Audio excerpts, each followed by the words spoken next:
Friends, അപ്പോൾ നമ്മളിന്ന് ഉണ്ടാക്കുന്നത് പൊരിച്ച പത്തിരിയാണ്. അതിനെന്തൊക്കെയാണ് വേണ്ടതെന്ന് നോക്കാം. ഒരു പാൻ അടുപ്പത്ത് വെച്ച് അതിൽ പൊടിയുടെ അത്രയും തന്നെ വെള്ളം ചേർത്ത് ഉപ്പിട്ട് തിളപ്പിക്കുക. അത് തിളച്ച് വരുമ്പോഴേക്കും ഒരു അരപ്പ് തയ്യാറാക്കാം. ചെറിയ ഉള്ളി കുറച്ച് കൂടുതൽ എടുക്കുക, നല്ല ടേസ്റ്റാണ്. തേങ്ങ ചിരകിയത്, വലിയ ജീരകം ഒന്ന് ചതച്ചെടുക്കുക കേട്ടോ. ഇനി ഇത് മാറ്റി വെക്കുക. പാൻ ചൂടായി വരുമ്പോൾ വെള്ളം തിളച്ചാൽ അതിലേക്ക് അരിപ്പൊടി ഇട്ട് വാട്ടിയെടുക്കുക.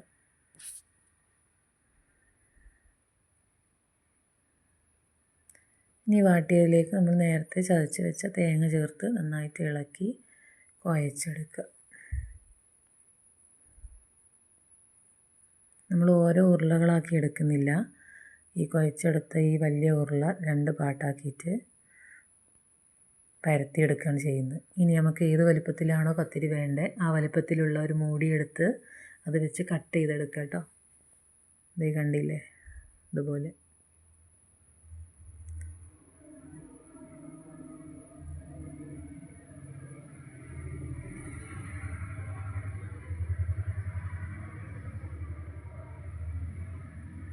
ഇനി ബാക്കി വരുന്നതും ഇതുപോലെ പരത്തിയെടുക്കുക കേട്ടോ. ഇച്ചിരി എണ്ണ തേച്ച് കൊടുക്കുക ഒട്ടി പിടിക്കാണ്ടിരിക്കാൻ. ഇത് കണ്ടില്ലേ, എനിക്ക് ഇത്രയും ഉരുളകളാക്കി കിട്ടിയിട്ടുണ്ട് കേട്ടോ. ഇനി ഇത് അടുപ്പത്ത് ഒരു പാനിൽ എണ്ണ ചൂടാക്കി അതിലിട്ട് വറുത്ത് പോരും. ഒരു മീഡിയം ഫ്ലെയിമിൽ വെച്ച് വറുത്തെടുക്കുക കേട്ടോ. 2 സൈഡും ഉരിഞ്ഞ് ഒരു ബ്രൗണിഷ് കളറാകുമ്പോൾ നമുക്ക് വറുത്ത് മാറ്റാം.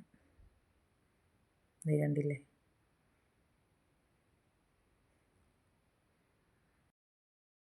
അങ്ങനെ നമ്മൾ സ്വാദിഷ്ടമായ പൊരിച്ച പത്തിരി തയ്യാറായിട്ടോ. കടകളിൽ നിന്നൊക്കെ കിട്ടുന്ന അതേ ടേസ്റ്റാണ്.